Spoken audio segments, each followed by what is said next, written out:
እጆቻችንን ዘርግተን ለኢየሱስ ጊዜውን እንሰጣለን። ጌታ ኢየሱስ እናመሰግናለን። አምላካችን ሆይ ክብር ምስጋና ላንተ እንሰጣለን። ተባረክልን ጌታ ኢየሱስ ሆይ ተመስገንልን። ይህን ጉባኤ የጠራህ አምላክ ተመስገን። ክብር ጌታ ኢየሱስ፣ ክብር ጌታ ኢየሱስ፣ ክብር ጌታ ኢየሱስ፣ ክብር ጌታ ኢየሱስ። ተመስገን አምላካችን ሆይ እናመሰግናለን፣ እናመሰግናለን፣ እናመሰግናለን፣ እናከብርሃለን። ፈቃድህ ይሁን። ቃልህን አስተምረን፣ ባርከን፣ መንፈስህን አፍስልን። ልባችንን ክፈት፣ ጆሮአችንን ክፈት። ጌታ ኢየሱስ ሆይ ላንተ ክብር ይሁን በኢየሱስ ክርስቶስ ስም። አረፍ እንላለን።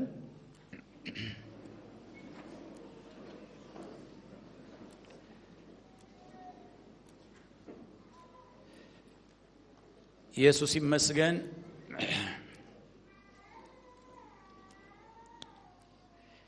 ትናንትና እዚህ ቄስ ኤልያስ ሲያስተምር ስለ ምስክር ሲናገር ምስክር በልጅነቱም ያየውን ነው የሚናገረው፣ ሲጎለምስም ሲያረጅም ያንኑ ነው የሚናገረው እንዳለው እኛም መስክሩ የተባለውን ነገር ያንኑ እንናገራለን። እውነት ነው። ጌታ ኢየሱስ ይመስገን። እስቲ የእግዚአብሔርን ቃል በዮሐንስ ወንጌል ምዕራፍ 1 ላይ ከፍተን ከዛ ተነስተን የእግዚአብሔርን ቃል እንካፈላለን። 2 ክፍል ላይ ያነብና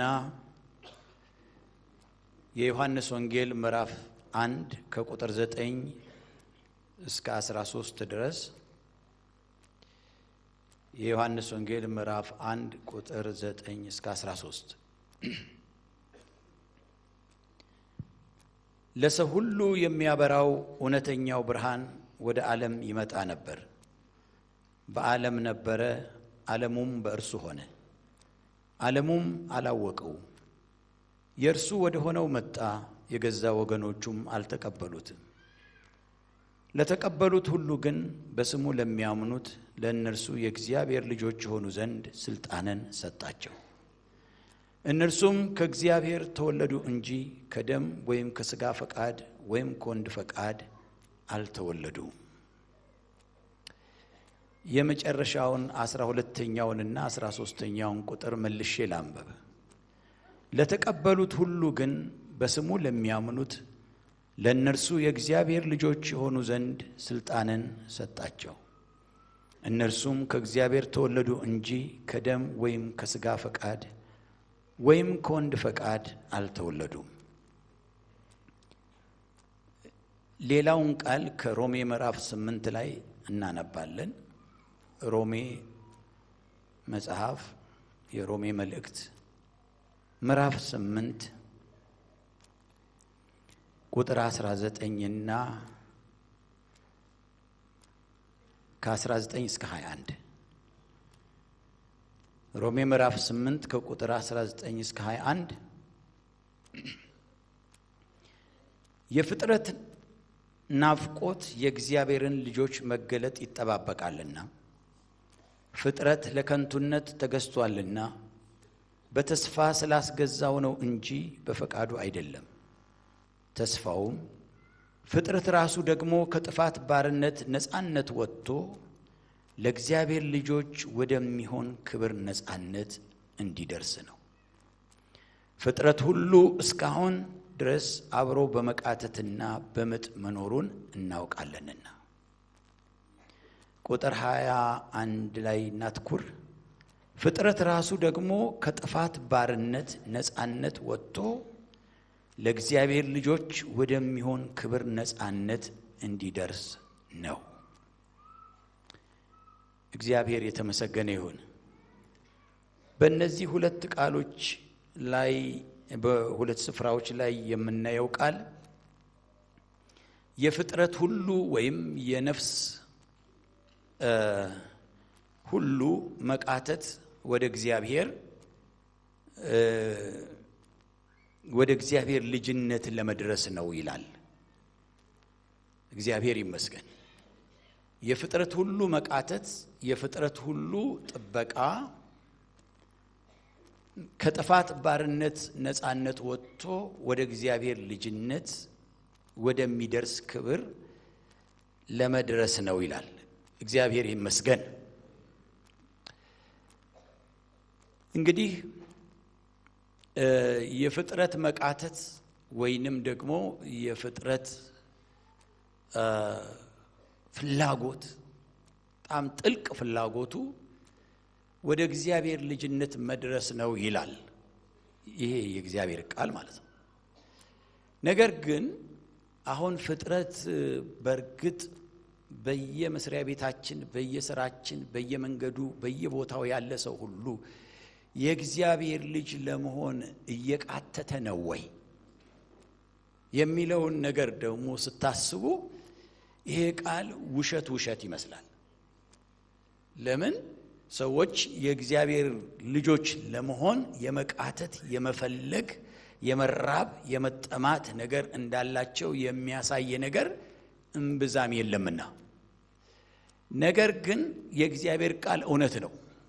የፍጥረት ናፍቆት ሲል የማናየው በየሰው ነፍስ ውስጥ በየሰው ሕይወት ውስጥ ያለች ነፍስ አትሰማም እንጂ አትደመጥም እንጂ ውስጧ ያለው መቃተት የእግዚአብሔር ልጅ የመሆን ጋር የመድረስ መቃተት ነው። ብዙ ሰው የነፍሱን ጩኸት የነፍሱን መቃተት የመስማት አቅም ስለሌለው የመስማት ችሎታ ስለሌለው ነው እንጂ በእያንዳንዱ ሕይወት ውስጥ ያለች ነፍስ የምትቃተተው የእግዚአብሔር ልጅ ለመሆን ወደዛ ለመድረስ ነው። እግዚአብሔር ይመስገን። ኤፌሶን ምዕራፍ በእግዚአብሔር በኩል ነው። ይሄ በሰው በኩል ነው። ሰው ባይረዳም ባያዳምጥም የነፍሱን ጩኸት ባያዳምጥም ያ ነው። በእግዚአብሔር በኩል ያለውን ደግሞ ኤፌሶን ምዕራፍ 1 ላይ ሲናገር ኤፌሶን ምዕራፍ 1 እግዚአብሔር ይመስገን። ኤፌሶን ምዕራፍ 1 ላይ ቁጥር 5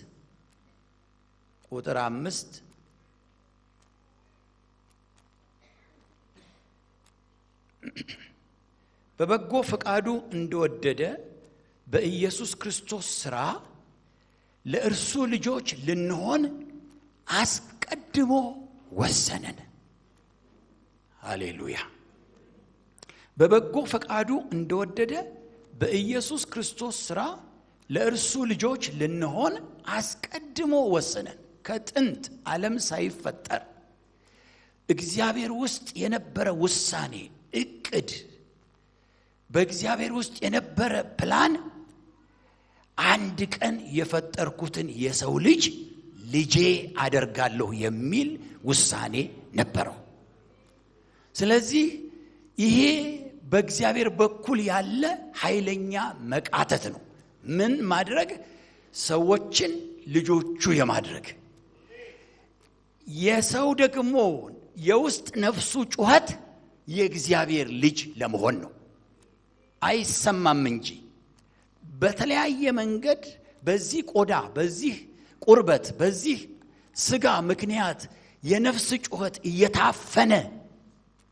እየታፈነ ነው እንጂ ባይታፈንና ቢወጣ የነፍስ ጩኸት የእግዚአብሔር ልጅ የመሆን ጩኸት ነው። እግዚአብሔር የተመሰገነ ይሁን።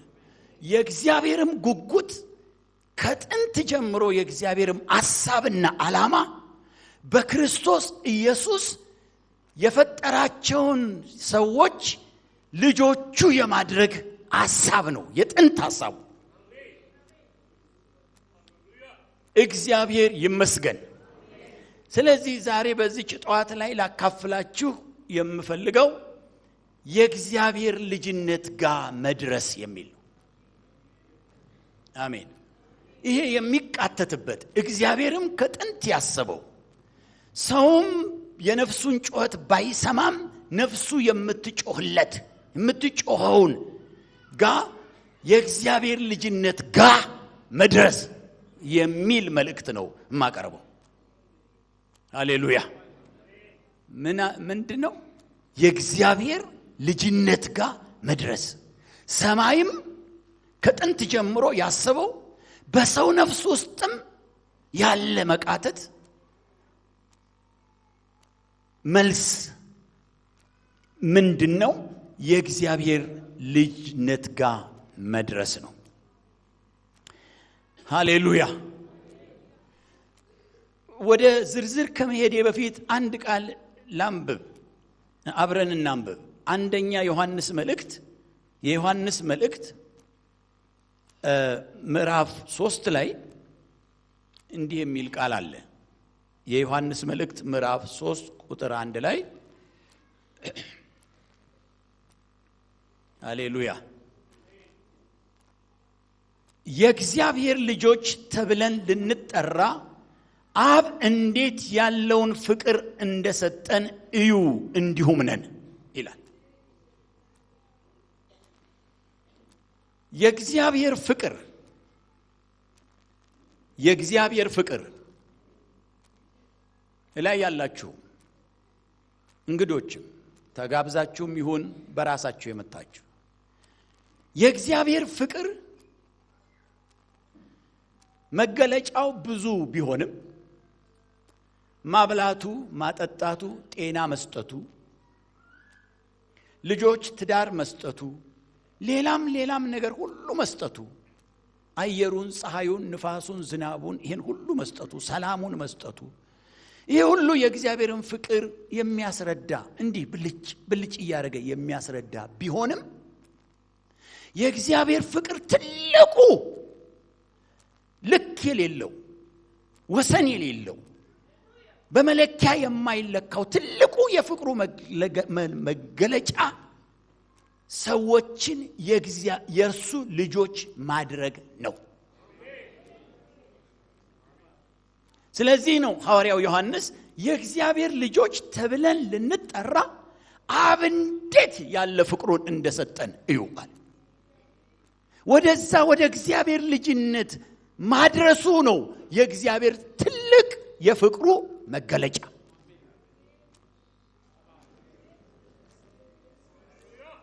ሃሌሉያ ክብር ለኢየሱስ ይሁን። ዕብራውያን መጽሐፍ ላይ ሲናገር ስለ ክርስቶስና ስለ መላእክት ሲናገር የተናገረው ቃል አለ። እንዲህ ያወዳደረ የተናገረው ቃል አለ። ጊዜ ስለሌለኝ ባጭሩ እናገራለሁ። ምን እያለ ይናገራል? መላእክቱን ለመሆኑ መቼ ነው ልጆቼ ብሎ የሚያውቀው ይላል።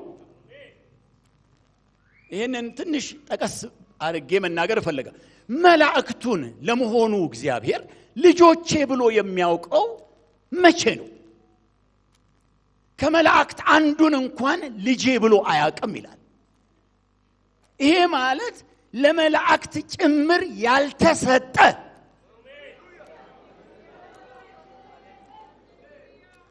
ይሄ አሁን እኛ የምንመኛቸው መልአክ ባደረገኝ ብለን አንዳንድ ጊዜም የምናስበው እንደው ክንፍ አውጥቼ እኔም በአየር ላይ በበረርኩ ብለን የምንመኛቸው መላእክት እንኳን ያችን ነገር አላገኙአትም። ምን የምትባለዋን ልጅነት የምትባለው።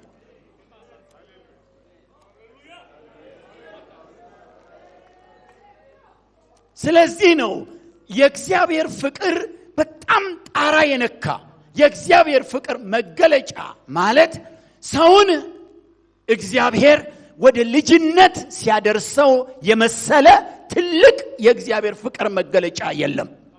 አንድ ሰው የእግዚአብሔር ልጅ ወደሚሆንበት ደረጃ ደረሰ ማለት የመጨረሻ የእግዚአብሔር ፍቅር ጣራ ነካ ማለት ነው። መላእክት ያልደረሱበት ጋር ደረሰ ማለት ነው። በጣም ይቅርታ አሁን መላእክትን ዝቅ ያደረኩ አይደለም። ነገር ግን እግዚአብሔር ያደረገውንና ያላደረገውን መግለጤ ነው። እግዚአብሔር በመላእክት ላይ ያንን ነገር አላደረገውም አያደርገውምም። ክብር ለኢየሱስ ይሁን። ስለዚህ ነው ይሄንን ቃል ለዚህ ነው ፍጥረት ሁሉ ወደ እግዚአብሔር ልጅነት የመድረስ መቃተት ውስጡ አለው አይሰማውም እንጂ ነፍሱ ያንን ትጓጓለች። እግዚአብሔር የተመሰገነ ይሁን። ሃሌሉያ። ስለዚህ ወደ እግዚአብሔር ልጅነት ጋር የመድረስን ሂደት መጽሐፍ ቅዱሳችን በዮሐንስ ወንጌል ቅድም እንዳነበብኩት ምዕራፍ 1 ላይ በግልጽ አስቀምጦታል። የዮሐንስ ወንጌል ምዕራፍ 1ን መልሰን እንይና ከዚያም በኋላ ወደ ዝርዝሩ እንሄዳለን። ሃሌሉያ። ይህን ባጭሩ ከተናገርኩ የእግዚአብሔር ልጅነት ጋር መድረስ ምን ያህል ከፍታ እንደሆነ ምን ያህል ትልቅ እንደሆነ በመጠኑ ችን ያህል ጫፏን ካየን የዮሐንስ ወንጌል ምዕራፍ 1 ላይ ቅድም ወደ አነበብኩት ክፍል ልምጣ። ከቁጥር 9 ጀምሬ መልሼ ላንብበው። ለሰው ሁሉ የሚያበራው እውነተኛው ብርሃን ወደ ዓለም ይመጣ ነበር፣ በዓለም ነበረ፣ ዓለሙም በእርሱ ሆነ፣ ዓለሙም አላወቀውም። ስለ ክርስቶስ ኢየሱስ አመጣጥ ማንነት የሚናገር ክፍል ነው። ለሰው ሁሉ የሚያበራው እውነተኛው ብርሃን ወደ ዓለም ይመጣ ነበር፣ በዓለም ነበረ፣ ዓለሙም በእርሱ ሆነ፣ ዓለሙም አላወቀውም።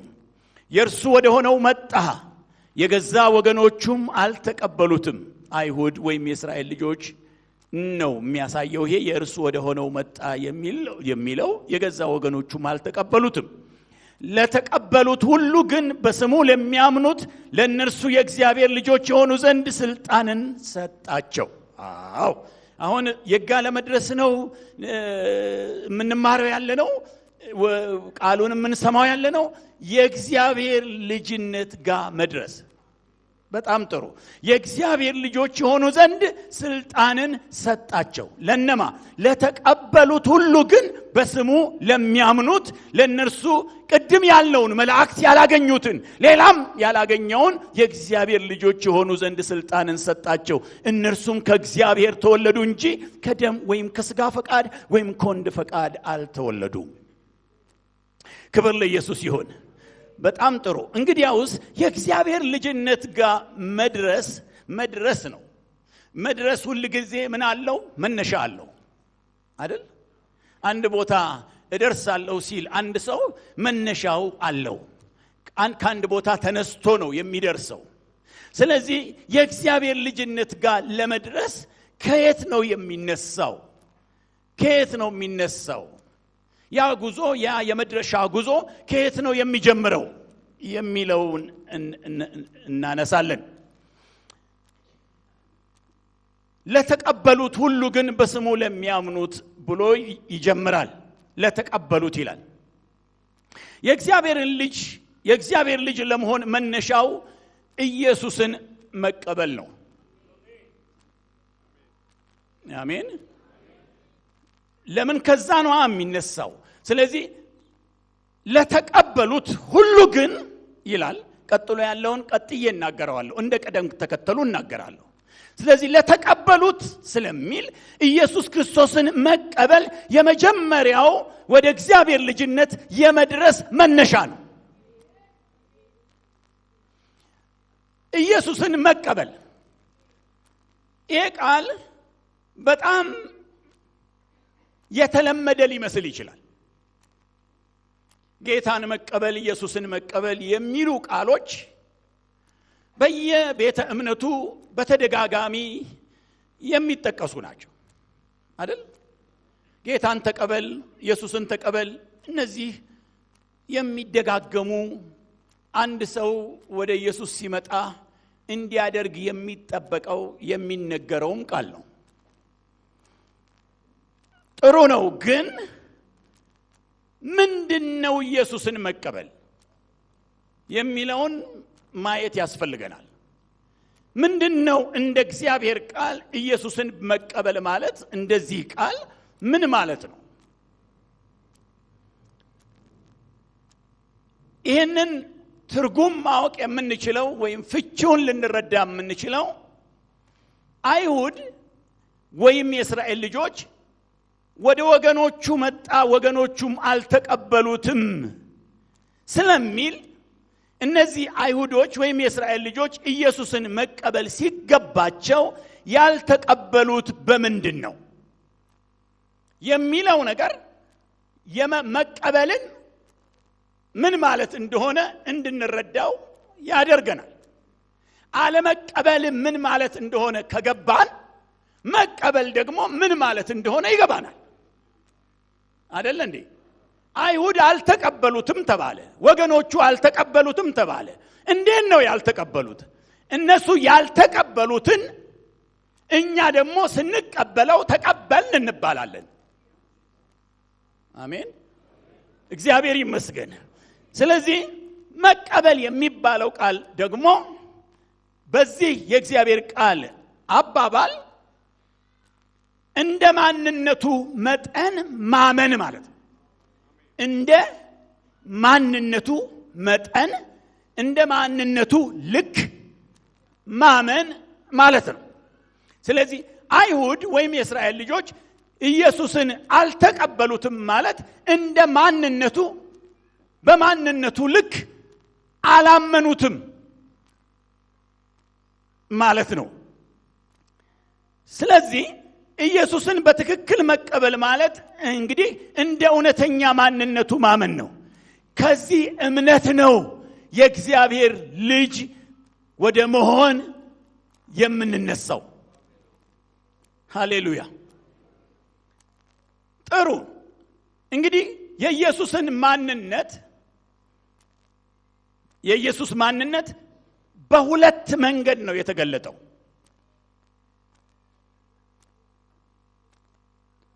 በደንብ አስተውላችሁ እንድትሰሙኝ እፈልጋለሁ። የእግዚአብሔርን ቃል እየተማርን ስለሆነ የኢየሱስ ማንነት በሁለት መንገድ ነው የተገለጠው። ሶስተኛ ልናገር፣ የኢየሱስ ማንነት በሁለት መንገድ ነው የተገለጠው። አራት ጥቅሶችን እናነባለን ይሄንን ለማሳየት። የማቴዎስ ወንጌል ምዕራፍ 1 ቁጥር 21 ላይ የማቴዎስ ወንጌል ምዕራፍ 1 ቁጥር 21 እስከ 23 ድረስ የእግዚአብሔር ቃል እንዲህ ይላል። የኢየሱስ ማንነት በሁለት መንገድ ነው የተገለጠው ያልኩ ነው። የማቴዎስ ወንጌል ምዕራፍ 1 ቁጥር 23 ላይ እነሆ ድንግል በነቢይ ከጌታ ዘንድ እነሆ ድንግል ትጸንሳለች፣ ይቅርታ ከቁጥር 21 ልጅም ትወልዳለች፣ እርሱ ሕዝቡን ከኃጢአታቸው ያድናቸዋልና ስሙን ኢየሱስ ትለዋለህ። በነቢይ ከጌታ ዘንድ እነሆ ድንግል ትጸንሳለች፣ ልጅም ትወልዳለች፣ ስሙንም አማኑኤል ይሉታል የተባለው ይፈጸም ዘንድ ይህ ሁሉ ሆኗል። ትርጓሜውም እግዚአብሔር ከኛ ጋር የሚል ነው። አሜን። አሁን እዚህ ጋር የኢየሱስ ማንነት በሁለት መንገድ ወይም በሁለት ሁኔታ ተገልጦ ታያላችሁ። አንደኛ ልጅነቱን እናያለን። ምክንያቱም ልጅም ትወልዳለች እርሱም ሕዝቡን ከኃጢአታቸው ያድናቸዋልና ስሙን ኢየሱስ ትለዋለህ ስለተባለ ልጅ ሆኖ እናየዋለን። ወረድ ብሎ ቁጥር 23 ላይ ደግሞ እርሱ አማኑኤል ነው፣ ትርጓሜውም እግዚአብሔር ከኛ ጋር የሚል ነው ስለሚል እግዚአብሔር ሆኖ ደግሞ እናየዋለን። ልጅ ሆኖ እናየዋለን፣ እግዚአብሔር ሆኖ እናየዋለን። አሜን። ስለዚህ ልጅ ሆኖ እናየዋለን፣ እግዚአብሔር ሆኖ ደግሞ እናየዋለን። ልጅ ብቻ ሆኖ አናየውም፣ እግዚአብሔር ብቻ ሆኖ አናየውም። እግዚአብሔር ብቻ ሆኖ አናየውም፣ ልጅ ሆኖ እናየዋለን። ልጅ ሆኖ ብቻ አናየውም፣ እግዚአብሔር ደግሞ ሆኖ እናየዋለን። አማኑኤል ሆኖ እናየዋለን። የሉቃስ ወንጌል ምዕራፍ 2 ላይ ደግሞ የሉቃስ ወንጌል ምዕራፍ 2 ከቁጥር 10 እና 11 ላይ እግዚአብሔር ይመስገን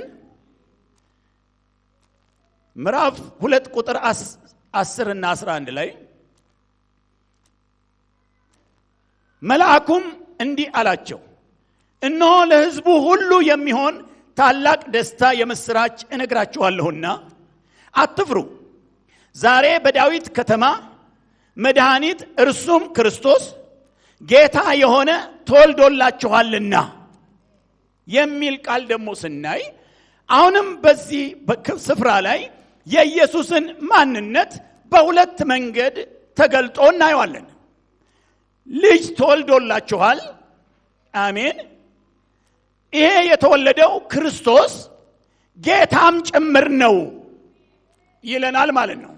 ልጅም ነው፣ ክርስቶስ ነው፣ እንደገና ደግሞ ምንድነው? ጌታ ነው ብሎ በሁለት መንገድ ኢየሱስን ያስተዋውቀናል። በስንት መንገድ? በሁለት መንገድ ኢየሱስን ያስተዋውቀናል። ወደ ሮሜ ምዕራፍ 9 ላይ ደግሞ ስንሄድ ሮሜ ምዕራፍ 9 ቁጥር 5 ላይ እግዚአብሔር ይመስገን ሮሜ ምዕራፍ 9 ቁጥር 5 ይሄንን የምንማረው ወደ እግዚአብሔር ልጅነት ለመድረስ መነሻው ስለሆነ ነው። ሃሌሉያ። ለምን? ለተቀበሉት ሁሉ ግን በስሙ ለሚያምኑት ለእነርሱ የእግዚአብሔር ልጆች የሆኑ ዘንድ ስልጣንን ሰጣቸው ስለሚል አቋራጭ ልጅነት ጋር አይደረስም።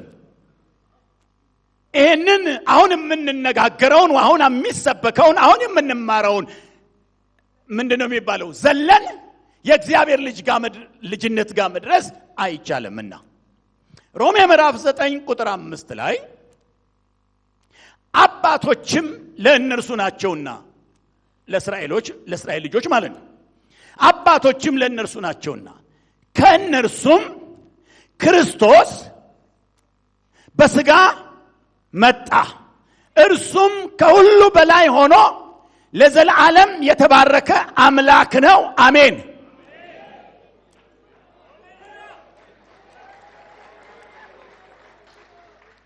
ክርስቶስ በሥጋ መጣ፣ እርሱም ከሁሉ በላይ ሆኖ ለዘላለም የተባረከ አምላክ ነው። አሜን። ቢያንስ አሜን በሉ። ስለዚህ ክርስቶስ በሥጋ መጣ። በሌላ በኩል ደግሞ ይሄው ክርስቶስ ለዘላለም የተባረከ አምላክ ነው። አሜን። ስለዚህ በሥጋ መጥቷል። ሥጋና ደም ነው፣ ሰውነት ነው። በሌላ በኩል ደግሞ ለዘላለም የተባረከ አምላክ ነው። አሜን። ለዘላለም የተባረከ አምላክ ብቻም አይደለም፣ ክርስቶስ ነው፣ ሰው ነው፣ ሥጋ ለብሷል፣ ሥጋ ነው። ሥጋ ብቻ አይደለም፣ ለዘላለም የተባረከ አምላክ ነው። በሁለቱም መንገድ ነው ክርስቶስ የተገለጠው። አሜን።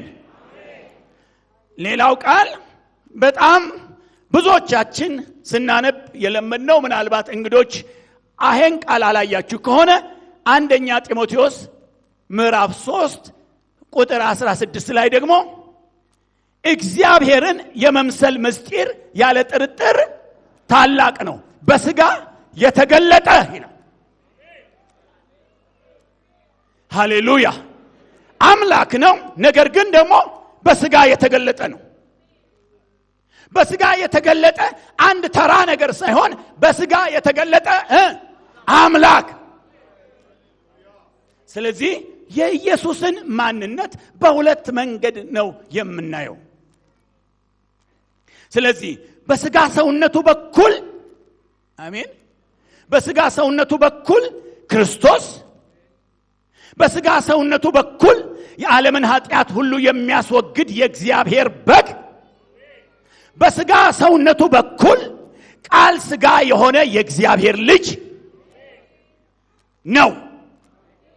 በመለኮትነቱ አምላክ ስለሆነ ደግሞ በአምላክነቱ በኩል ብቸኛው የእስራኤል ቅዱስ አንዱ እግዚአብሔር ነው።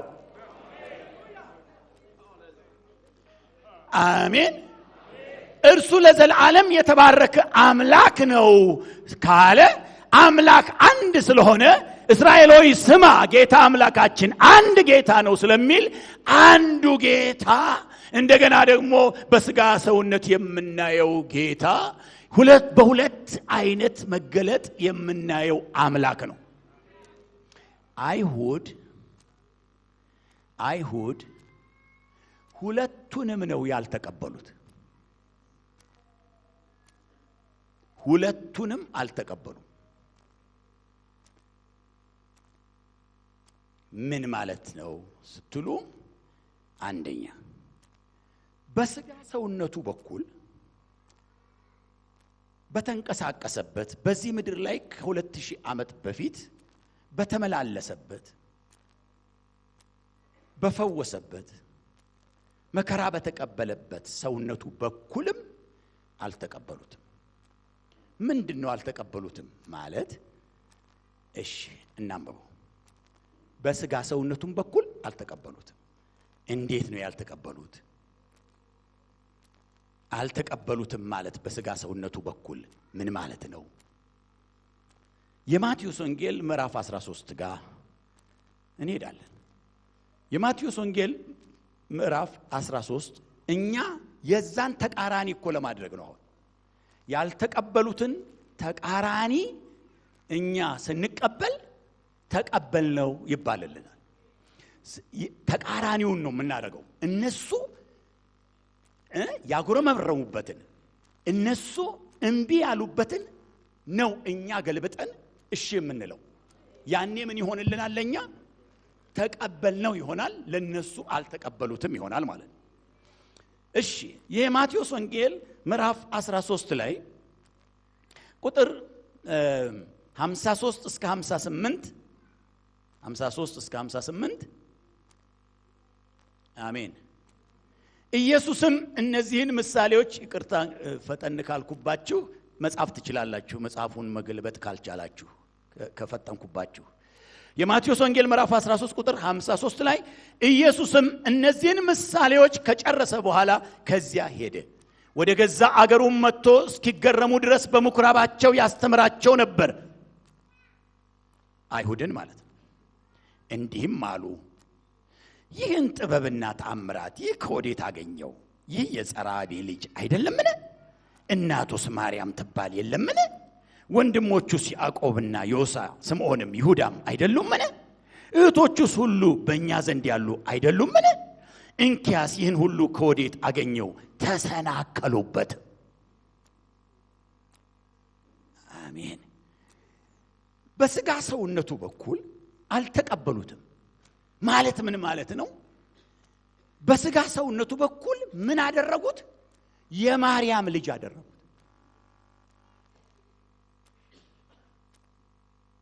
እንዴ የማርያም ልጅ ማድረጋቸው አለመቀበል ነው እንዴ?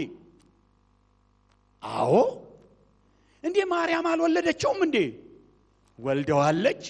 ነገር ግን ከማርያም ስጋና ደም የወሰደ ሳይሆን መጽሐፍ እንደሚል ቃልም ስጋ ሆነ ስለሆነ የሚለው ቃል ከሰማይ በማርያም ማህፀን አድሮ በመንፈስ ቅዱስ አሰራር ከሷ ምንም ነገር ሳይካፈል ቅዱስ የእግዚአብሔር ልጅ ሆኖ ተወለደ። ስለዚህ በምድር ላይ ወንድምም የለው፣ እህትም የለው፣ እናትም የለው፣ ምንም የለውም። ዩኒክ የሆነ የራሱ his own kind የራሱ አይነት ነው። በቃ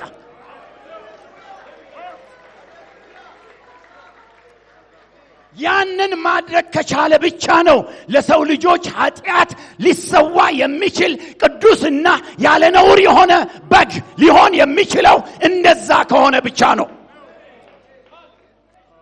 ስለዚህ አልተቀበሉትም የሚለው በስጋው ሰውነት በኩል የማርያም ልጅ ነው፣ ከማርያም ከስጋዋ ስጋ ከነፍሷ ነፍስ ወስዷል ከተባለ አለመቀበል ክልል ውስጥ ነው የሚከተው።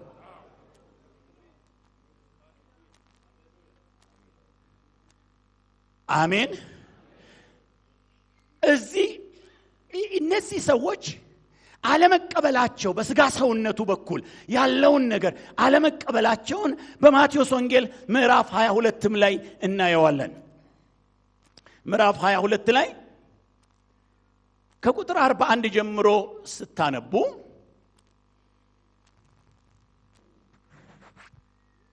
እሺ ይሄ መቀበል አለመቀበል የሚለውን ነገር እያየን እንሄዳለን ማለት ነው። በስጋ ሰውነቱ ነው አሁን የምናየው። በሁለቱም ነው ያልተቀበሉት። እኛ ደግሞ በሁለቱም ነው የምንቀበለው። ያኔ በሁለቱ ስንቀበለው መቀበል ይሆናል። መቀበል ደግሞ ወዴት ነው የሚወስደን? ወደ እግዚአብሔር ልጅነት ነው የሚወስደን። ማቴዎስ ምዕራፍ 22 ቁጥር 41 ፈሪሳውያንም ተሰብስበው ሳሉ ኢየሱስ ስለ ክርስቶስ ምን ይመስላችኋል? የማንስ ልጅ ነው ብሎ ጠየቃቸው። እስቲ አሁን ይቀበሉት እንደሆነ አይቀበሉት እንደሆነ በስጋ ሰውነቱ በኩል ስላለው ሁኔታ ነው የሚናገር። ስለ አምላክነቱ አይደለም። እሱ ጋር መጣለው። በስጋ ሰውነቱ በኩል የማ ልጅ ነው ብሎ ጠየቃቸው። የዳዊት ልጅ ነው አሉት። ኦኬ እሺ፣ ክርስቶስን በስጋው የዳዊት ልጅ ነው ብሎ ማመን መቀበል ነው መካድ ነው? ቆይ አላልኳችሁም? በቃ ዝም ብላችሁ አስቡበት። ክርስቶስ በስጋው የዳዊት ልጅ ነው ብሎ ድርግም ብሎ መናገር የፈሪሳውያን ዶክትሪን ነው ወይንስ እግዚአብሔር ክርስቶስን ሊቀበሉ የተዘጋጁ ሰዎች ወደ እግዚአብሔር ልጅነት ሊደርሱ ያሉ ሰዎች እምነት ነው? በኋላ ኢየሱስ ጎበዞች ብሎ አላጨበጨበላቸው።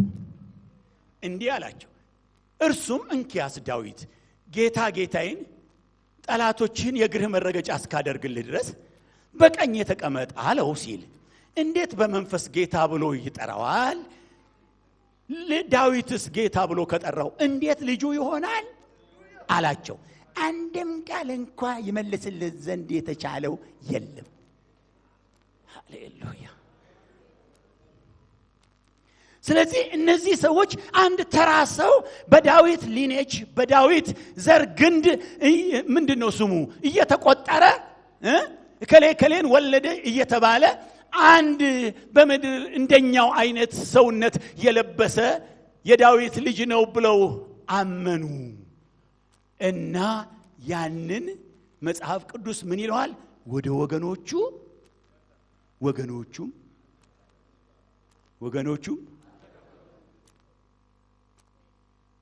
አያችሁ፣ መቀበል ማለት እንደ ትክክለኛ ማንነቱ ማመን ነው። ተመስገን፣ እግዚአብሔር ይመስገን። በስጋ ሰውነቱ በኩል ተቀበልነው የሚባለው ሃሌሉያ። ክርስቶስን ሁለት አገላለጥ አለው ብለናል፣ የስጋ ሰውነትና መለኮት ወይም አምላክነት። ስለዚህ በስጋ ሰውነቱ በኩል ተቀበልነው የሚባለው አዳማዊ ዘር ያልተቀላቀለበት በዮሐንስ 1:14 መሰረት ቃል ስጋ የሆነ ቅዱስ የእግዚአብሔር ልጅ ነው ብለን ስንቀበለው ተቀበልነው ይባላል።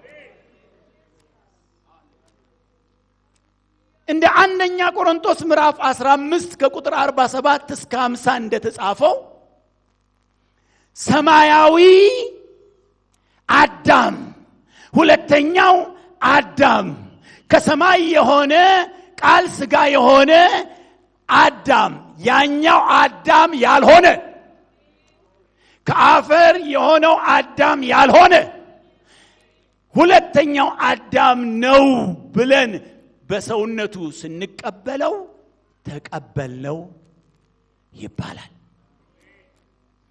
ይሄንን አይሁድ ለመቀበል አልቻሉምና አልተቀበሉትም ተባለ። ክብር ለአምላካችን ይሁን።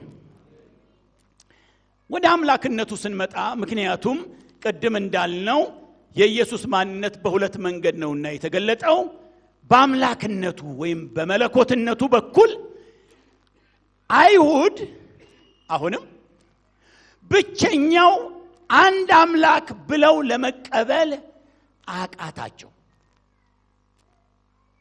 አሜን። አይሁድ በሰውነቱ ምን አሉት? የማርያም ልጅ አሉ። በአምላክነቱ በኩል ደግሞ ብቸኛው አንድ አምላክ ነው ብለው ለመቀበል አቃታቸው። ቃሎችን እናንብብ። የዮሐንስ ወንጌል ምዕራፍ 8 ላይ የዮሐንስ ወንጌል ምዕራፍ 8 ኢየሱስ ይመስገን ምዕራፍ 8 ከቁጥር 24 ላይ እናነባለን 24 እስከ 26 የዮሐንስ ወንጌል አሁንም መቀበል አለመቀበል የሚለውን ነገር እያየን ነው ደሞ በአምላክነቱ በኩል ይሄ ችግር ነበራቸው ማለት ነው እናንተ ከታች ናችሁ እኔ ከላይ ነኝ እናንተ ከዚህ ዓለም ናችሁ እኔ ከዚህ ዓለም አይደለሁም እንግዲህ በኃጢአታችሁ ትሞታላችሁ አልኋችሁ እኔ እንደሆኑ ባታምኑ በኃጢአታችሁ ትሞታላችሁና አላቸው እነዚሁ ሰዎች አይሁድ ማለት ነው እንግዲህ አንተ ማን ነህ አሉት አንተ ማን ነህ አሉት ኢየሱስም ከመጀመሪያ ለእናንተ የተናገርኩት ነኝ ወረድ ብላችሁ ስታዩ ቁጥር 27 ላይ ስለ አብ እንደነገራቸው አላስተዋሉም የሚል ቃል አለ ሃሌሉያ እኔ እንደሆኑ ባታምኑ በኃጢአታችሁ ትሞታላችሁ ሲላቸው አንተ ማን ነህ አሉት ማለት ነው እኔ ከመጀመሪያ ለእናንተ የተናገርኩት ነኝ አለ አቤት ወደ ታች ዝቅ ብለን እያየን ብንሄድ እንደ መጽሐፍ ቅዱስ ጥናት እንደ ባይብል ሰርቬይ ብናየው በጣም የሚገርም ነው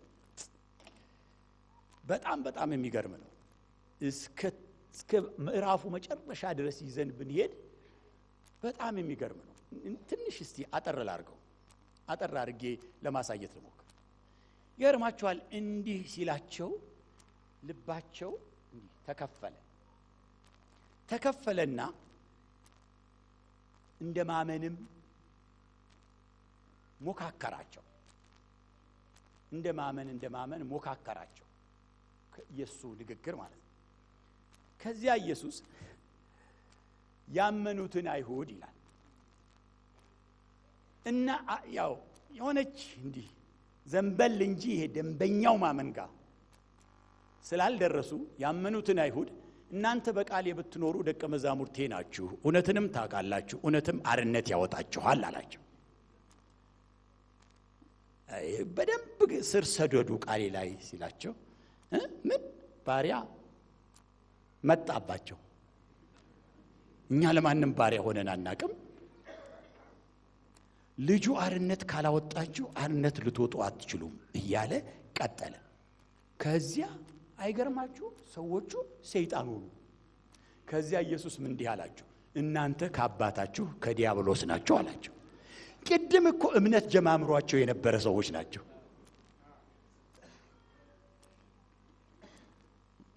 በጣም ይገርማል እግዚአብሔር ይመስገን እና እዚህ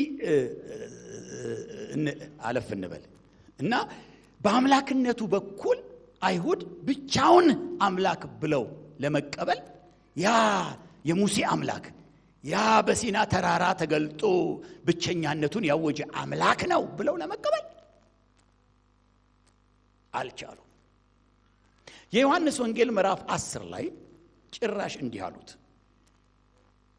ምዕራፍ 10 ላይ ቁጥር 31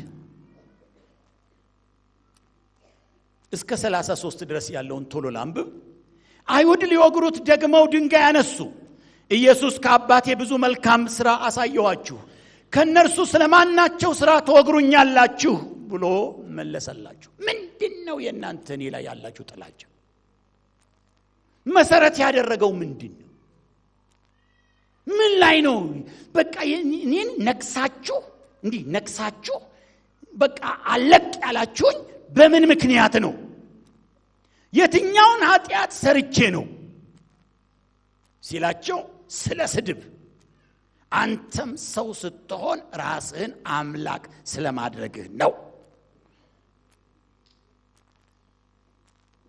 አንዴ ሰው ስትሆን ራስህን አምላክ ስለማድረግህ ነው ሰው ሆነህ እያለህ ራስህን አምላክ አደረግ። ያውም ሰውም ደግሞ የትኛው ሰው? የማርያም ልጅ አይደለም? ቅድም አይተናል። የማርያም ልጅ አይደለህም አንተ? ወንድሞችህ እንዲህ አይደሉም እንዳሉት ከሰውም እንደገና የማርያም ልጅ ስትሆን በዛ ልጅነትህ ላይ በዛ የማርያም ልጅነትህ ላይ እንደገና ራስህን ምን አደረግ? ሁለተኛ ራስህን አምላክ አደረግ። ኢየሱስ ግን ሰው አምላክ ራሱን ሰው ሆኖ አምላክ ራሱን አምላክ ያደረገ ሳይሆን አምላክ ሆኖ ራሱን ሰው ያደረገ ነው። ሃሌሉያ!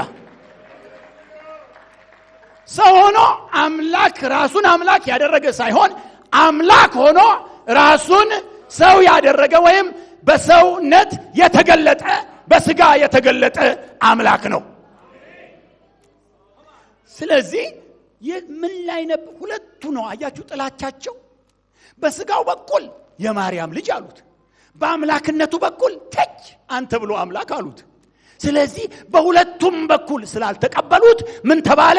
ወደ ወገኖቹ መጣ፣ ወገኖቹም አልተቀበሉትም የሚለው ቃል ተጻፈ ማለት ነው።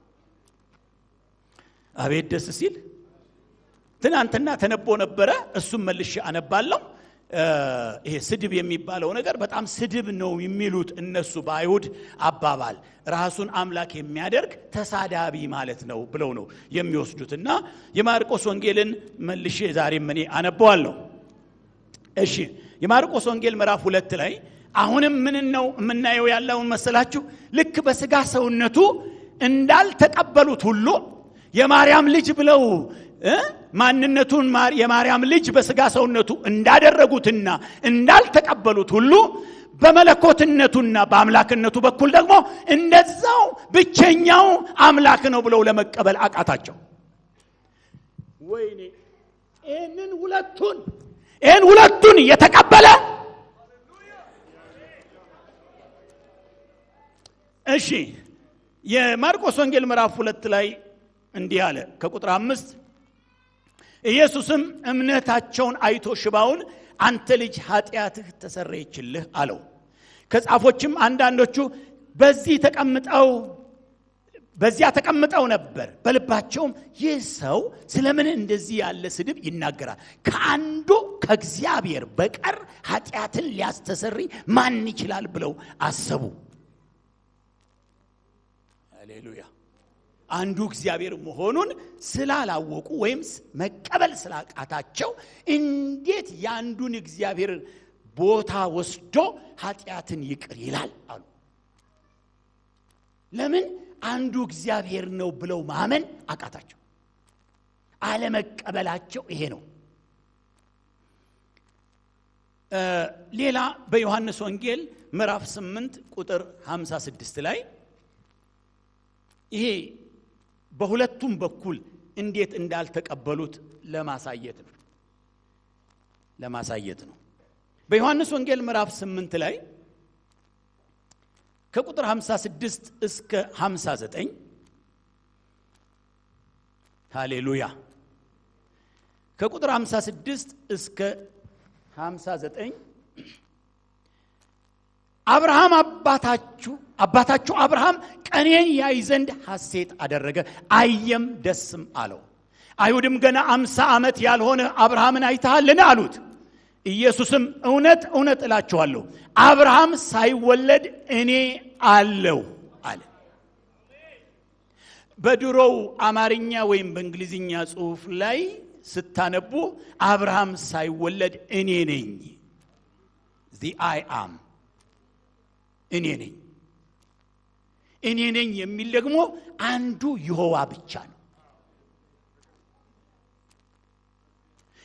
እኔ ነኝ እያለ ነው በነቢያትም ራሱን ሲያስታውቅ የነበረ። እኔ ነኝ የሚል ስያሜ ለአንዱ አምላክ ብቻ ነው የሚሰጠው። ስለዚህ ምን አለ? አብርሃም ሳይወለድ እኔ ነኝ አላቸው። ያችን ስለሚያውቁ እኔ ነኝ ለማን እንደምትጠቀስ እኔ ነኝ ባይ ማን እንደሆነ ስለሚያውቁ ምን አረጉ ይላል? ስለዚህ ሊወግሩት ድንጋይ አነሱ። ያችን አንቀበላትም አለ። አንተን እኔ ነኝ ማለት አንቀበለውም። አንተ እኔ ነኝ ማለትን አንቀበለው። እኔ ነኝ ማለት የሚችል አንዱ አምላክ ይሖዋ ነው። ስለዚህ ድንጋይ አነሱ ሊወግሩት ይላል። ኢየሱስም ተሰወረባቸው ይላል። ስለዚህ ጌታ ኢየሱስ ይመስገን በሁለቱ በኩል ነው ያልተቀበሉት ማለት ነው። ወደኛ ስንመጣ ዛሬ መቀበልን ስንናገር ደግሞ በአምላክነቱ በኩል ተቀበልነው የሚባለው ሃሌሉያ ተቀበልነው የሚባለው የዘዳግም 6:4 አዋጅ ያወጀ እስራኤል ሆይ ስማ ጌታ አምላካችን አንድ ጌታ ነው ያለ ብቸኛ አምላክ እሱ ኢየሱስ ነው ስንለው እኔ ነኝ እሱ ነው ስንለው ያን ጊዜ ተቀበልነው ይባላል። በኢሳይያስ ምዕራፍ 9:6 እንደተጻፈው ኃያላም ሕፃን ተወልዶልናል ወንድ ልጅም ተሰጥቶናል አለቅነትም በጫንቃው ላይ ይሆናል ስሙም ድንቅ መካር ኃያል አምላክ የዘላለም አባት የሰላም አለቃ ተብሎ ይጠራል ስለሚል ዛሬ ተቀበሉት የሚባለው ያን ሕፃን ሆኖ የታየ በስጋ ሰውነት ሕፃን መስሎ የታየውን ኢየሱስን ኃያል አምላክ የዘላለም አባት የሰላም አለቃ ብለው ሲጠራ ያን ጊዜ ወደ መቀበል ተደረሰ ማለት ነው። ሃሌሉያ። በአንደኛ ዮሐንስ ምዕራፍ 5 በአንደኛ ዮሐንስ ምዕራፍ 5 ላይ ኢየሱስ ይመስገን በአንደኛ ዮሐንስ መልእክት ምዕራፍ 5 ቁጥር 19 እስከ 21 ድረስ ከእግዚአብሔር የተወለደ ሁሉ ኃጢአትን እንዳያደርግ ነገር ቁጥር 19 ከእግዚአብሔር እንደሆንን ዓለምም በሞላው በክፉ እንደተያዘ እናውቃለን። የእግዚአብሔር ልጅ እንደመጣ ሃሌሉያ የእግዚአብሔር ልጅ እንደመጣ እውነተኛ የሆነውን እናውቅ ዘንድ ልቦናን እንደሰጠን እናውቃለን። እውነተኛም በሆነው በእርሱ አለን እርሱም ልጁ ኢየሱስ ክርስቶስ ነው። እርሱ ልጁ አንዴ ልጁ እርሱም ልጁ ኢየሱስ ክርስቶስ ነው። እርሱ እውነተኛ አምላክና የዘላለም ሕይወት ነው።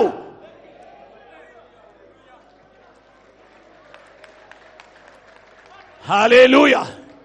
በልጅነቱ በኩል በስጋ ሰውነቱ በኩል የአዳም ዘር ያልተቀላቀለበት ቃል ስጋ የሆነ ሰውነት ለመስዋዕት የሚበቃ ለአማላጅነት የሚበቃ ደሙ ለማንጻት የሚበቃ ዋጋ ለሰው ሁሉ ለመክፈል የሚበቃ ቅዱስ ሰውነት እና በዛ ሰውነት ውስጥ ደግሞ የተገለጠ የዘላለም አምላክ ሃሌሉያ ኢየሱስ ይመስገን። ይሄ ወደ እግዚአብሔር ልጅነት የመድረስ የመጀመሪያ መነሻ እምነት ነው። ለተቀበሉት ሁሉ የሚለው በእንደዚህ አይነት መቀበል ሰው እንዲቀበለው ነው እንጂ ብድግ ብሎ የሆነ ነገር እየተናገረ ኢየሱስን ተቀብያለሁ የሚለው አይነት አይደለም። ቀጣዩ ለተቀበሉት ሁሉ ግን በስሙ ለሚያምኑት ይላል ለእነርሱ የእግዚአብሔር ልጆች የሆኑ ዘንድ ስልጣንን ሰጣቸው ይላል። በስሙ ለሚያምኑት ሃሌሉያ። እስቲ አንድ ጊዜ ኢየሱስ እንበል መልሰን እንበል ይሄን ስም እንጥንታ ሃሌሉያ። እንደገና ጮኸን ኢየሱስን በለው።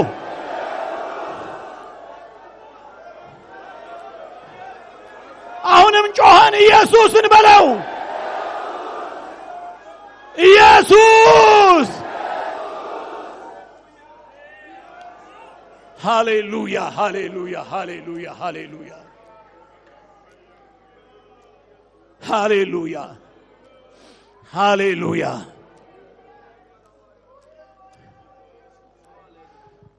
ወደ እግዚአብሔር ልጅነት የምንደርሰው በስሙ በማመን ነው። በኢየሱስ ስም ማመን ምንድነው? በኢየሱስ ስም ማመን ልክ አሁን እንደመቀበሉ ሁሉ በኢየሱስ ስም ማመን ምንድነው? ይሄ ሁሉ በየመንገዱ በየቦታው በየምኑ ስኒዱብ ሲልም በኢየሱስ የሚለው ሁሉ ምንድነው? ይሄ በኢየሱስ ስም ማመን የሚባለው ምንድነው?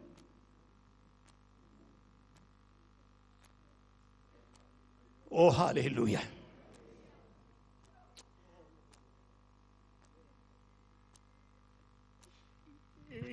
ያው እህቶች፣ ወንድሞች፣ ወገኖች አንድን ስም ስንጠራ ከዛ ከሚጠራው ስም ጀርባ አንድ ማንነት ያለው ሰው አለ ወይም ማንነት ያለው አካል አለ። ከዛ ከማንነቱ ጋራ የተገናኘ ሲሆን ነው ስሙ ጉልበት ያለው።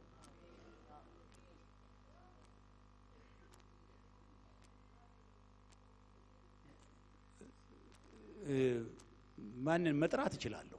አንድ ሰው መጥራት እችላለሁ። ጠቅላይ ሚኒስትራችንን መጥራት እችላለሁ። ይቅርታና እዚህ ውስጥ አሁን አብይ የሚባል ሰው አይጠፋም። አለ ይኖር ይሆናል አለ። እኔም ማቀው ብዙ አብይ አለ። ለየሱም ስም አብይ ነው፣ የዚህም ሰው ስም አብይ ነው። የሚለየው ከጀርባው ያለው ማንነት ነው። ልክ አይደለም ወይ? ያንን ስም ጉልበት የሚሰጠው ከጀርባ ያለው ማንነት። ያ 4 ኪሎ አብይ የሚፈርመው ፊርማና ይሄ አንድ ሰፈር ያለው ሰውዬ የሚፈርመው ፊርማ አንድ አይደለም። ልክ ነው። እኔ አሁን የሰዎች ውድድር አይደለም እያንተናገርኩ ያለሁት ምሳሌ ነው። ገብቷችኋል? ባይደን ማለት እችላለሁ፣ ሌላም ፑቲን ማለት እችላለሁ። ግን ያገሬን ሰው ልጥራ ብዬ ነው። እና ከጀርባ ያለው ሰውዬ ማንነት ነው ስሙን ጉልበት የሚሰጠው። ኢየሱስ የሚለው ስም ጉልበት የሚሰጠው ማን ነው? ይሄ ስም በዚህ ስም ቆይ ስሙ በዚህ ስም የሚጠራው ማን ነው ስንል እኮ ማለት ያ ሰማይና ምድርን የፈጠረ ባህርን የከፈለ ኤርትራን ለሁለት የሰነጠቀ ዮርዳኖስን ያደረቀ በምድረ በዳ ውሃን ያፈለቀ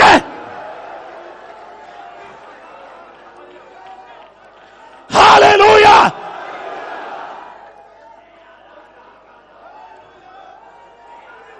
ያንን አምነን ነው የምንጠራውኛ። ወደ ላቲን አሜሪካ ብትሄዱ ይሄ ሜክሲኮ፣ ኤል ሳልቫዶር፣ ማንቲስ ምን ፔሩ ምን የሚባል አገር ብትሄዱ ኢየሱስ የሚል ስም ተራ ነው። ማሙሉ ተራ ነው። ሰው ሁሉ የስፓኒሽ ኢየሱስ ነው የሚለው። ግን የነሱ ኢየሱስ የሚሉት ኢየሱስና እኛ ኢየሱስ የምንለው ኢየሱስ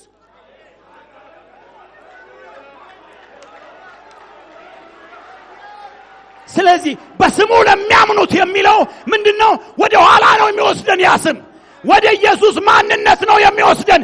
የነብይ ስም አይደለም። ሃሌሉያ! የሁለተኛ እግዚአብሔር ስም አይደለም። የሶስተኛ እግዚአብሔር ስም አይደለም። በሲና ተራራ በእሳት የተገለጠው አምላክ የማዳን ስሙ ነው።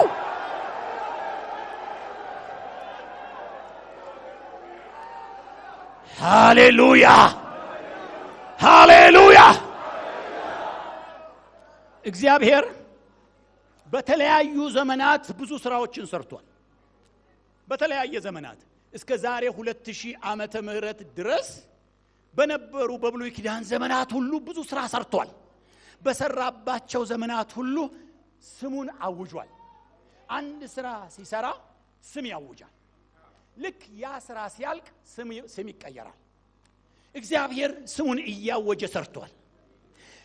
ለመጨረሻ ጊዜ የመጨረሻውን ከባድ ስራ በዘመናት ያልተሰራ ስራ ሰውን ከኃጢአት ከጨለማ ከሞት ከዲያብሎስ ቀንበር ለማውጣት ላይ ሆኖ የሰራው ሳይሆን ታች ወርዶ የሰራው ስራ የተገለጠበት ስም ኢየሱስ የሚል ነውና አንድ እስቲን ስም ጥሩ።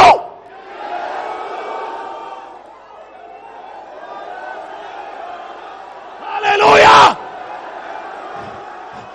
አረ ይህን ስም ስትጠሩ ሰፈር እንደሚጠራው አይደለም፣ ሰው እንደሚጠራው አይደለም። ሃሌሉያ!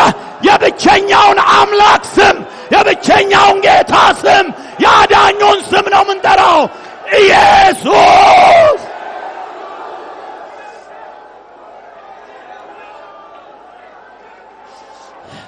ሃሌሉያ! ሃሌሉያ! ሃሌሉያ! ኢየሱስ ኢየሱስ ኢየሱስ ኢየሱስ ኢየሱስ ኢየሱስ ኢየሱስ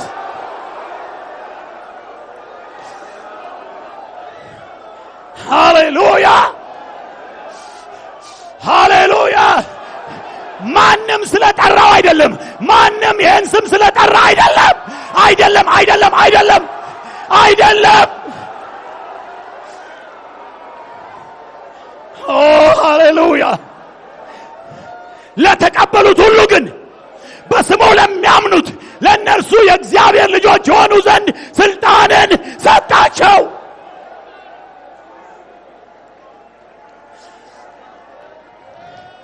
ሃሌሉያ ሃሌሉያ ሃሌሉያ ሃሌሉያ ሃሌሉያ ሃሌሉያ ሃሌሉያ ሃሌሉያ ሃሌሉያ። ኢየሱስ ኢየሱስ ኢየሱስ ኢየሱስ ኢየሱስ ኢየሱስ ኢየሱስ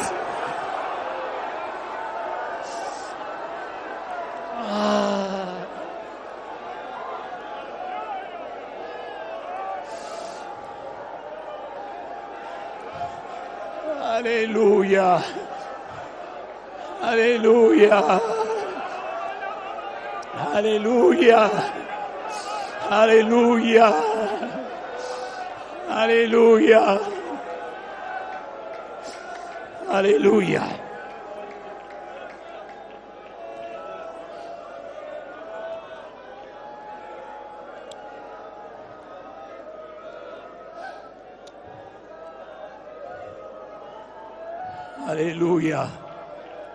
ሃሌሉያ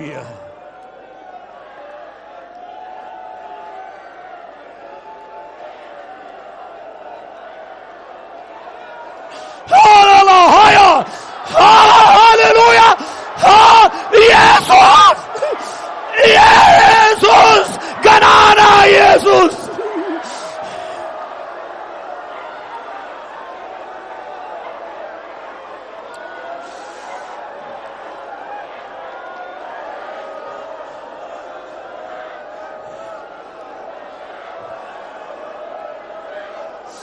ሃሌሉያ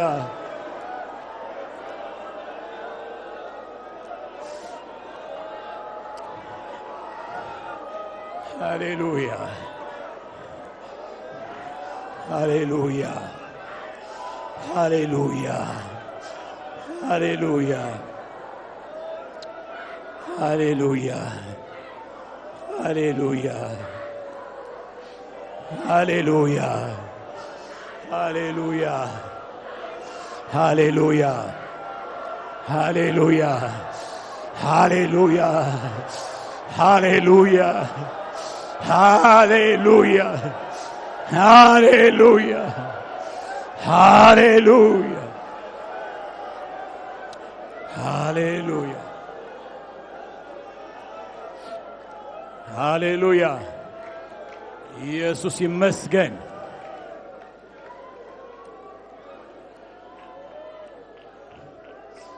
ሃሌሉያ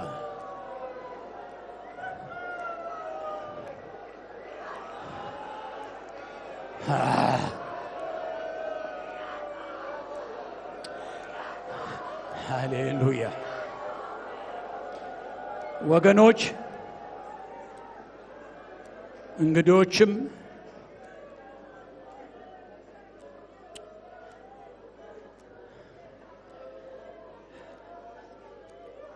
መልአኩ ምንድነው ያለው? ልጅም ትወልዳለች ስሙንም ኢየሱስ ትለዋለች፣ እርሱ ሕዝቡን ከኃጢአታቸው ያድናቸዋልና ስሙን ኢየሱስ ትለዋለህ ይላል።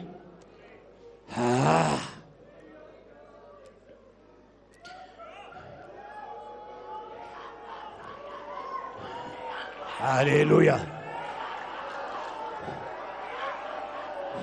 ኢየሱስ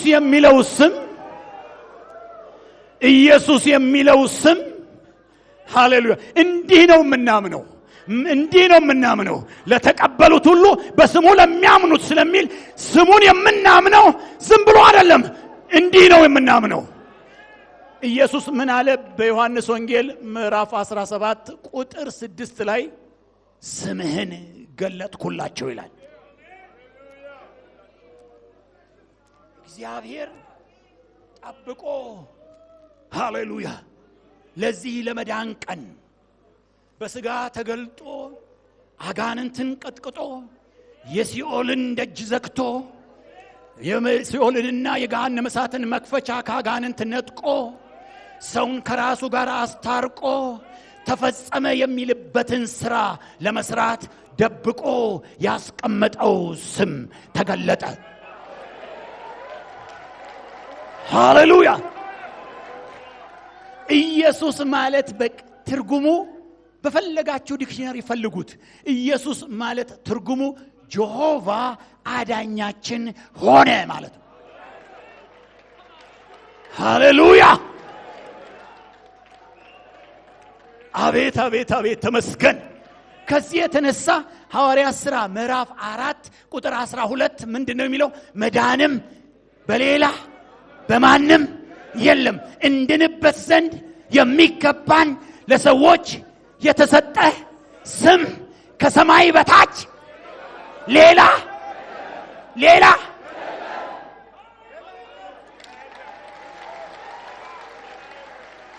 ሃሌሉያ። አረ ይጠራል ይሄ ስም ከሰማይ በታች ሌላ። እግዚአብሔር ተብሏል። እግዚአብሔር አማኑኤል ተብሏል። እግዚአብሔር የንጋት ኮከብ ተብሏል። እግዚአብሔር አልፋ ኦሜጋ ተብሏል። እግዚአብሔር የመጀመሪያ የመጨረሻ ተብሏል። እግዚአብሔር ጀሆቫ ተብሏል። እግዚአብሔር ያህዌ ተብሏል። እግዚአብሔር ሌላም ተብሏል። ነገር ግን በአዲስ ኪዳን ሃሌሉያ ለመዳን ለሰው ልጆች አንድ ጊዜ እና አንድ ብቻ ስም ተሰጥቷል። ሌላ ተኪ ስም የለውም። እሱም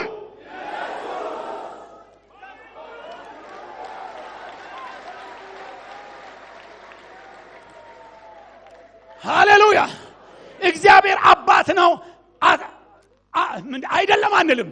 አባት ነው፣ ልጅ ነው፣ መንፈስ ነው፣ ጌታ ነው፣ አምላክ ነው፣ መድኃኒት ነው፣ አምባ ነው፣ መጠጊያ ነው፣ አለት ነው።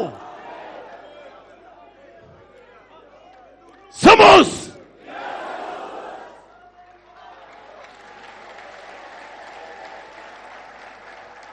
ሃሌሉያ።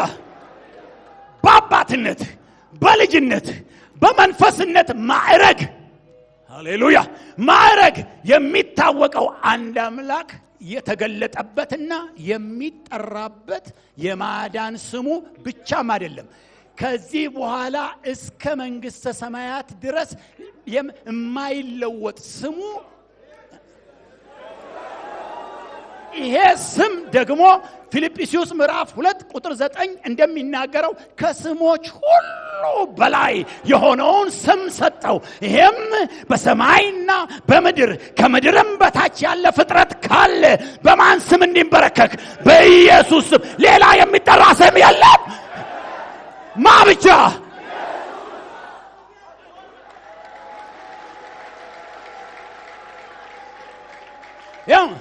የሚያጭበረብር መንፈስ እንዳታስተናግዱ። አንዳንድ ጊዜ ኢየሱስ ከማለት ፋንታ ጌታማ ማዕረጉ ነው። አምላክ ማዕረጉ ነው። ንጉሥ ማዕረጉ ነው። የነገስታት ንጉሥ ማዕረጉ ነው። አለትነቱ ማዕረጉ ነው። ስሙ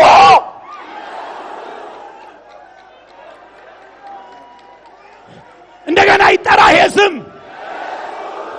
ለምን መሰላችሁ? ለተቀበሉት ሁሉ ግን በስሙ ለሚያምኑት ለእነርሱ የእግዚአብሔር ልጆች የሆኑ ዘንድ ስልጣንን ሰጣቸው። ወዴት መድረስ? ወደ እግዚአብሔር ልጅነት ለመድረስ ነው። ኦ ሃሌሉያ ሃሌሉያ! ኢየሱስ ይመስገን። ኢየሱስ የሚለው ስም ለኛ የአንድ ነቢይ ወይም የአንድ ሁለተኛ አምላክ ስም አይደለም ነው እንዴ? ሃሌሉያ! የሲናው አምላክ ነው። ያን ተራራ ያንቀጠቀጠ አምላክ ነው። በእሳት ውስጥ የተናገረው አምላክ ስም ነው።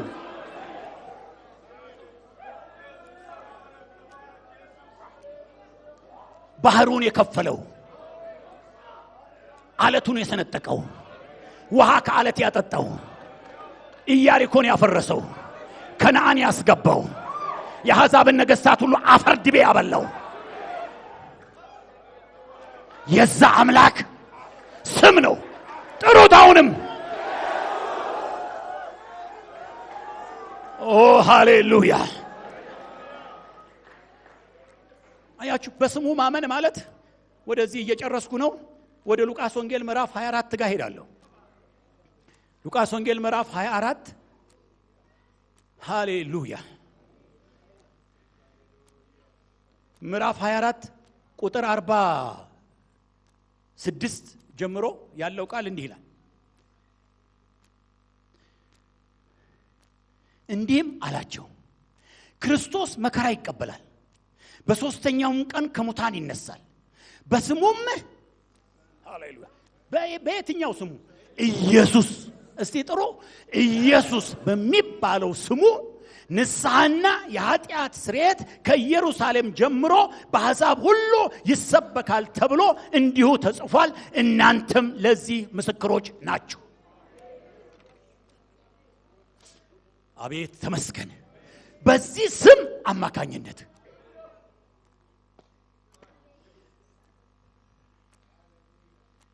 እንዴት እንደምናገረው ይህን ስም በቂ ቃል የለኝም። ግን ይህን ነገር ልበላችሁ፣ ክርስቶስ መከራ ይቀበላል ይላል መጽሐፍ። ተቀበለ፣ ደሙን አፈሰሰ፣ ቆሰለ፣ ከጎኑ ውሃና ደም ወጣ። ለሰው ልጆች ደህንነት የሚሆነው ነገር ሁሉ በመስቀል ላይ አለቀ። አዎ አዎ፣ ይሄ በመስቀል ላይ ክርስቶስ የጨረሰው ነገር እዛ ነው፣ እዛ ማዶ ነው። ክርስቶስ በመስቀል ላይ የጨረሰው ሰው እዚህ ጋር ነው። በዛ በተከፈለ ዋጋና በእኛ መካከል እንኳን 2000 ዓመት አለ። ልክ አይደለም? እንዴት ቧጠን ነው ደሙ ጋር ምን ሄደው? ደሙንስ ፍለጋ አሁን ደሙ ደርቋል። የት ነው የሚገኘው? ያ የማዳን ነገር እንዴት ነው እዚህ ጋር ከ2000 ዓመት በኋላ እዚህ ሰውዬ ጋር የሚመጣው? አንቺ ጋር የሚመጣው? አንተ ጋር የሚመጣው? የትኛው ትራንስፖርት ነው የሚያመጣው ያን የመስቀል ሥራ? የኢየሱስ ስም ነው።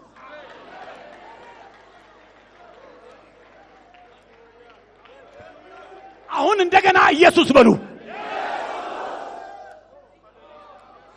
ለዚህ ነው መጽሐፍ እንዲህ ያለው፣ ክርስቶስ መከራ ይቀበላል፣ ሃሌሉያ፣ በሶስተኛውም ቀን ከሙታን ይነሳል አለና በስሙም ንስሐና የኃጢአት ስርየት። ያ ስም እየተጠራ ሰው ንስሐ ሲገባ በኢየሱስ ስም ሲጠመቅ ያ የቀራንዮ ሥራ፣ ያ የቀራንዮ እርቅ፣ ያ የቀራንዮ መታረቅ እንዳለ ወደዛ ሰውዬ ውስጥ ይገባል። ሃሌሉያ ሃሌሉያ! ኢየሱስ በሉ። ይሄን ስም ጥሩ። ይገርማችኋል። ኢየሱስ ይሄን ሁሉ ስራ ሰራና በመስቀል ሞተ፣ ቤዛ ሆነ፣ ምትክ ሆነ፣ ደሙን አፈሰሰ፣ ለሰው ልጅ ደህንነት የሚሆነውን ነገር ሁሉ ከፈለ፣ ጨረሰ እና ሄደ። ሲሄድ ግን ጥሎት የሄደው ነገር ቢኖር ስሙን ነው።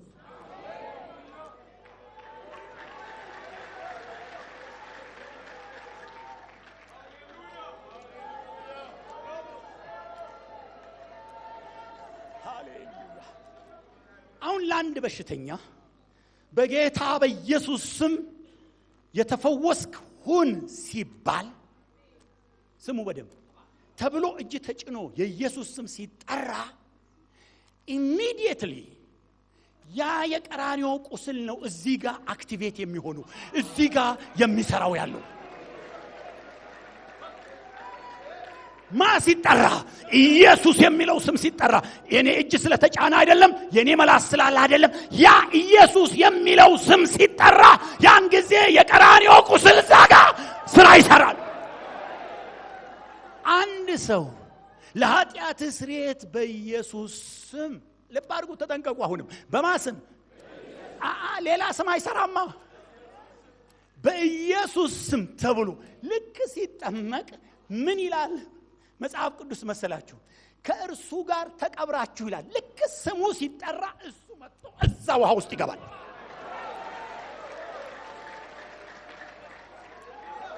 እዛ ውሃ ውስጥ ገብቶ አሮጌውን አዳም ከነመርገሙ ጠቅላላ አስወግዶ የኃጢአት ስርየት ሰጥቶ አዲስ ፍጥረት አርጎ ክርስቶስን አስለብሶ ሰማያዊ ዜጋ አርጎ ዳግም ወልዶ በምኑ ምክንያት በስሙ ምክንያት በምኑ ምክንያት በስሙ ምክንያት እስቲ እንደገና ኢየሱስ በሉ ኢየሱስ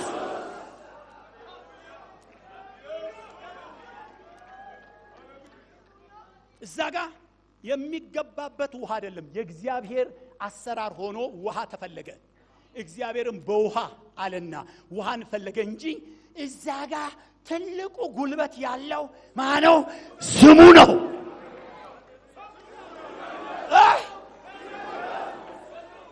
እናንተ ኢየሱስ የሚባል ስም ስትጠሩኮ እንዲሁ አመል አይደለም እንዲሁ ዝም ብላችሁ ልማድ አይደለም ገብርኤልን ሚካኤልን መድኃኒዓለምን እንደምትሉት እኮ አይደለም ይሄ እኮ የሰማይ የምድር ጌታ ኃያል አምላክ የነገሥታት ንጉሥ የጌታዎች ጌታ ነው የምንጠራው